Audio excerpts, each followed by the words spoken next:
Yes, I am Vicki Ann Bush, and I write young adult paranormal and paranormal romance.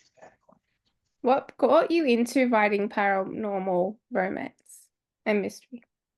Um, well, the paranormal, I call it being sensitive, but it runs on my mom's side of the family. Hmm. So, like, for as long as I can remember, I've been able to hear things, see things, and my kids inherited it too. So it just seems to just be going down the line on the family. So when I started writing, I actually started in children's books. Hmm. And when I made the leap to young adult, it just seemed really natural to bring the paranormal in there. It kind of just, I Yeah. gravitated towards it. And sort of the unknown and that side of that what could be out there or what we're feeling sort of drags you into it and makes you curious. Exactly. What inspired the Alex McKenna series in particular, the Academy of Souls? Okay, so the Academy of Souls is the second book of the Hmm. series. However, they're all standalones.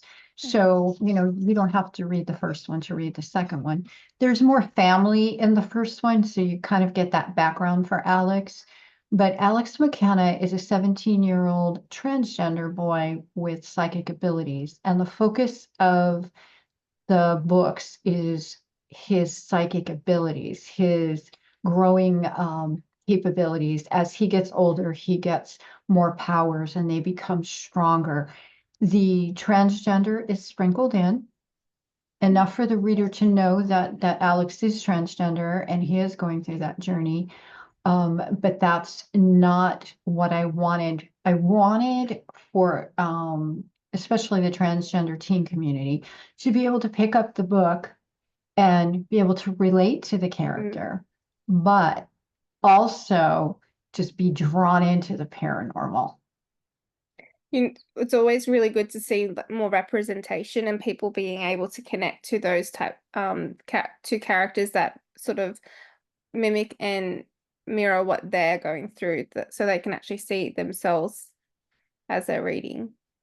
Yes, and it's, I've been on many book signings and several times I've had, a teen come up or even young, like in their 20s or something, and we start talking about the book and who Alex is, the character. And they start to tell me their story and it hits my heart, Mm, and at the same time it makes me feel like uh, there's something I'm doing mm, to bring attention to them in a sense that, you know, this is how the world is, and to try and squash their very living, what it is, yeah. just it's beyond my way of thinking. I can't understand it. No, it's unimaginable. I can't understand what's going on. How did you Mm. choose which character to center the story around? The character of Alex being the main character. Wait, say that again. What about? How did you choose which character to center the story around? Was it how did you pick Okay. Alex? I picked Alex because of somebody who's very, very close to my heart. And I wanted this character to be relatable to this person. And so that's why I made him, I chose Alex. I chose a teen transition, a boy transition. And I took the Italian background from my own family. And Margaret, who is his girlfriend, I took a little bit of me in there, a little bit of a good friend, but Alex was chosen specifically because of one person. You need the people are sort of picking out aspects of people to make them more relatable as well for everyone to Mhm. make the connections. Yes. What's your process like for writing your books? Are you a plotter or are you a pantser? I think I'm definitely a pantser, Mm. definitely. I've tried to plot, and I just for me it's just sit down and go. It just starts. Usually I get the title first, and then Well, from the title the story is born. that's an interesting way for the story to come about. I know some people have had it that they've had the cover and then that spoke to them, and then they've written the book. So it's interesting to see how the stories come to life and come to authors' minds. What's your approach to world and character building? That's a really good question. I wish I had a really good answer. My approach is basically what's going on in my head that's coming out at the time. I don't really sit there and think about what it is I'm doing. It's just coming to me as I'm writing. Do you sort of have an idea of like the basics of your characters before writing, or they come to you as you're writing the story? I think some of the characteristics are there, that I have an idea of. But then, when you're writing, it's funny, we joke around, right? Other authors that we never expected to go down this road that the characters took us down, right? So you could have an idea in your head of how you think they're going to be, or somewhat, and then they turn out entirely different than what you had thought. I guess it makes the artist writing and everything much more exciting and to you as an author as well, because you get surprised sometimes by your characters. Exactly. Never a boring moment. No, no. Did you have a favorite moment to write in either of the Alex McKenna books? Um, hmm. There's a scene in the first book, Alex McKenna and the Geranium Deaths. And there's a little ghost boy named Jacob, who is kind of attached to Alex's family. And he's 6 years old, and Alex is out front of his house on the steps. And there's a bully that he has been dealing with at school on and off for a couple of years.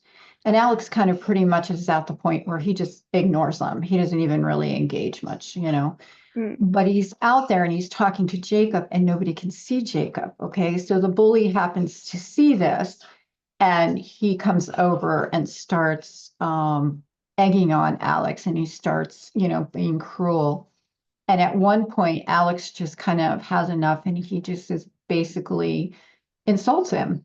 And the bully goes to punch Alex, but his fist stops in midair because that, Jacob is holding it, and the fear and the recognition in the boy's eyes, the bully, and he just, Alex turns around to Jacob and he says, "It's okay, let him go. It's mm, okay, let him go." And to me, it just showed the kind of character that Alex has in the situation, because he very well could have taken advantage of it with Jacob, yeah, right? But he definitely. doesn't. He chooses to be a better person, which is very difficult when somebody is constantly tearing you down. And the Mm. bully winds up running away and he's scared to death. And that I really love. That's sort of the payback and everything at the Mhm. end. Even Payback though with no Alex didn't do harm, it. right? Payback with no real harm, maybe Yeah, a little mental anguish, but it's okay. He deserves it. a little bit of payback for what he's done to Alex. Yeah. Which of the characters do you relate to the most and why? I love Margaret. Mhm. Margaret, his girlfriend, she's very loyal, and I don't mean to make it sound like she's loyal, being that she's like, following him around all over the place. That's Mm, not what I mean. I mean that they're loyal to each other, but being his girlfriend, she's also very fiercely protective, and she understands both aspects of what he's going through, and she's on the journey with him. mm, So it makes her, um, like I said, very protective, and she's strong-willed. She doesn't allow um, either the paranormal or the bully at school or any of that to stop her from being who she is and Alex being who he is. And we all need that type of person next to us, sort of there, and Yeah. they're right next to us or in the background as well. We need that type Yep. of person. How has writing and publishing books changed the way you see yourself, if it has? I think it has. I was very much an introvert. Mm. So I was the type of person where I could walk in and if there was a room of people, I'd literally try to blend in with the wallpaper. I just, when my kids were born, I had to get a little more vocal, but I still wasn't at ease with myself to be able to really engage. And over time with the books, doing book signings, meeting readers, talking with them, I've gotten very much out of my shell, more extroverted. Now I have no problem talking at all. So people are probably like, oh, maybe a little too much. I think we all have that sort of areas where, we can we're introverted, but in the right settings and everything, we actually love talking. I'm sort of like that as well. It's interesting to see the settings that come out and over time how you change as well. That's true. That's right. Yeah, it's the settings too. Like talking with you now is to me like sitting having a cup of coffee and just, being with a friend. Yeah. And you need that sometimes you need that to have that little chat session as well, but sort of not be completely drained with being in a room full of people. Yeah. Are there any books or authors that inspired you in your writing or to be a writer? I have said this before, but my biggest inspiration it was and is Dean Koontz. Mhm. I adore his books, and I actually sent him a copy of Out the first Alex when it came out, just as a thank you, saying, this you inspired me to give me the courage to do this. And he wrote back and he sent me a signed copy of one of his books and he wrote a very lovely letter. And I cried. I wouldn't even open it at first. My husband was like, "Are you going to open it?" I'm like, "No." Too precious. So he has definitely been the biggest influence in my writing career. It's always really sort of heartwarming when you have like the author that inspires you can write back because you don't expect it at all. Exactly. I know. I was shocked. Yeah. Like, oh, they had time to do this. That's amazing. Yeah. What advice would you give to a writer working on their first book? And what advice were you given? Finish it. First Yeah. of all, make sure you finish it. There's going to be times where you're going to have doubt. We all have doubt. It doesn't matter how many books that you write. We're our own worst enemy, our own worst critic, but finish it. And after you finish it, and here's something that I feel is very, very important. You have to edit and edit and edit. And then you have to let it go. And you have to have, you should have, I shouldn't say you have to, but you should have a group of people, a couple of people that you trust to beta read it for you and Mm. get feedback. And then if it needs to be edited more, then you edit again. However, now there comes a time where you need to let go. And it's funny because I know most authors, at least the authors I know, don't read their work after they're done. Like I've never read one of my books, I'm not going to read my book. Now, I do know a couple who, well, one in particular who does, who has. And I think that's great if they can do that. I can't because I want to re-edit all over again. You'll always So, you always find right. something that you need to correct. Always, Not right. always, or you're reading it and you're like, what was I thinking? Why did I write this? I need to change it. But you can't. So my advice would be go through your journey, write your book, finish your book, make sure it's up to par, edited. And then after that, that's when you make your choice. Do you want to try to be traditionally published or do you want to be self-published? Either one is fine. It's your choice. It's what's right for you. There's always the pros and cons with both ways of going with publishing, and you need to have those people to that you trust to give you feedback, and then say, Exactly. no, you're missing something here. I think, what are you meaning in this part? Exactly. What's your favorite writing snack or drink if you have one? Coffee and cookies. Can't go Usually home baked though, home baked cookies. can't go wrong with either at all.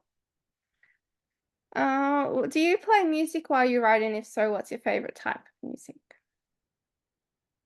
That's that depends on the book as far as yes, I listen to music when I'm writing whichever book I'm writing, Mhm. but the mood of the book will dictate the mood of the music. I'm very eclectic in what I like. I grew up, my dad was a musician, so I mean, I can listen to classical and then I can listen to rock or I can listen to pop. It just depends on what my mood is. And each book has its own playlist. So that's what I'll write to, whatever that is that I have put together. Do you end up is the playlist sort of chapter based, or is just the complete mood of the book? Complete mood of the book. Yeah. Yeah, because different things strike me. Like I will hear music when I start a book. Hmm. I will go on like Spotify and I'll start creating a list, but they always throw other suggestions in there.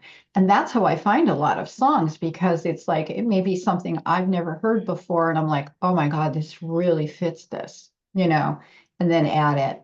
Hey, I always like when I get to suggested music. It's like, oh, yeah, that actually fits what I'm listening to at the moment. Thank you. Didn't hear that song before. Yeah. And Yeah. my final question is, who has been the biggest supporter of your writing? Wow, my family. And I can't single out just one because they've all in their own way been supportive, whether it's helping when I do signings or reading, doing some beta reading or just encouraging me when I'm feeling judging myself. But yeah, my family. You're right. You need the people closest to you to be helpful Yes, and cheerleaders. I don't think you could do it exactly. without them. Yep. It's true, right? I mean, you don't even I don't even think about it. They're there. They're there for me. They already know what you need. So that's really Yeah, they yeah, do. amazing.